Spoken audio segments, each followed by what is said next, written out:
ओम नमो भगवते वासुदेवाय। राधे राधे। जय श्री कृष्णा। आइए सुनते हैं कार्तिक मास की कथा का 25वां अध्याय। श्री कृष्ण बोले, हे प्यारी, नारद मुनि के ऐसे वचनों को सुनकर विस्मित मन होकर पृथु ने उनका अच्छी तरह पूजन करके उन्हें विदा कर दिया। अब तुमने जान लिया कि माघ, कार्तिक और एकादशी ये तीनों व्रत मुझको क्यों बहुत प्यारे हैं।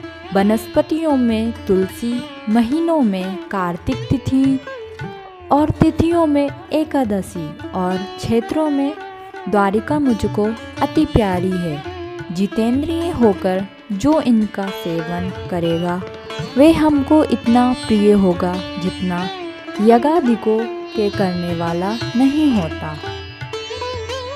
इन तीनों का सेवन करने वाले मनुष्यों को संसार की विपत्तियों से भय नहीं करना चाहिए। मेरे अनुग्रह से उनके जीवन सुख से बीतते हैं।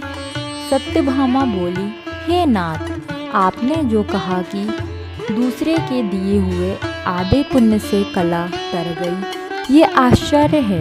इस कार्तिक का व्रत क्या आपको इतना प्रसन्न करने वाला है? परायों द्वारा किया पुण्य देने से मिल जाता है।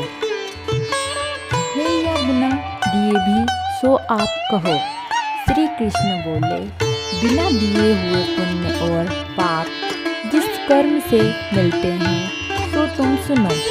सतयुग, त्रेता और द्वापर में देश में गांव और कुल पुण्य पाप के दूसरे अंश के भागी होते हैं और कलयुग में करने वाला ही भोगता है। संसर्ग न करने पर भी ये व्यवस्था कही गई है। और संसर्ग में जैसे पुण्य पाप दूसरे को मिलते हैं तो सुनो। एक जगह बैठने से, विषय करने से, विवाह संबंध से, एक पात्र में खाने से मनुष्य को पुण्य पाप के आगे फल को प्राप्त होता है। पढ़ाने से, यज्ञ कराने से, एक पंक्ति में भोजन से मनुष्य परोक्ष में पाप और पुण्य की चौथाई फल को प्राप्त होता है। देखने और ध्यान से मनुष्य दूसरे के लिए पुण्य और पाप के 100वें भाग को पाते हैं। दूसरे की निंदा और चुगली करने व धिक्कार देने से उसके पापों का ग्रहण करके अपने पुण्य देता है। पुण्य प्राप्त करने वाले मनुष्य की स्त्री, नौकर और शिष्य इनको छोड़कर जो कोई उसकी सेवा करता है और सेवा के अनुसार जो उसे धन न दिया जाए तो वह सेवा के अनुरूप उसके पुण्य के फल को पा लेता है। एक पंक्ति में भोजन करने वाले मनुष्यों में जो परोसने के नियम का उल्लंघन करता है उसके पुण्य के 6ठे अंश को उल्लंघन किया पुरुष ग्रहण करता है।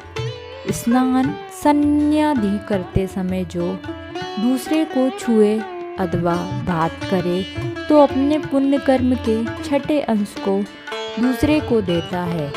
धर्मार्थ जो दूसरे से धन मांगता है उसका फल धन देने वाले को मिलता है।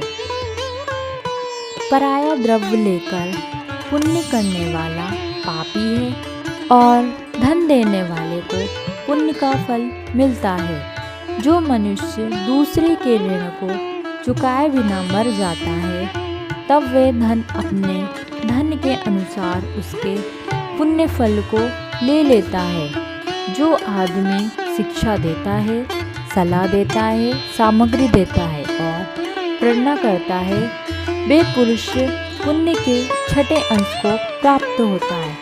प्रजा के पुण्य पाप के 6ठे अंश को राजा हरता है। इस तरह शिष्य का गुरु, स्त्री का पति, पुत्र का पिता हरता है। पति के अनुकूल रहने और उसके मन को प्रसन्न करने वाली स्त्री पति के पुण्य का आधा भाग ले लेती है। जो पुण्यात्मा पराये हाथ से दान करता है, नौकर और पुत्र को छोड़कर करने वाले के छठे अंश को प्राप्त होता है। जीविका देने वाला खाने के छठे अंश को पाता है।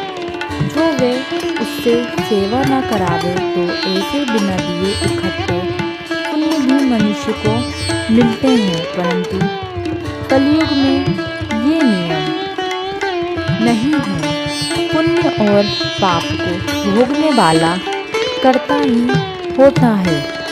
इसमें एक पुराना इतिहास बड़ा पवित्र उग्र बुद्धि को देने वाला है।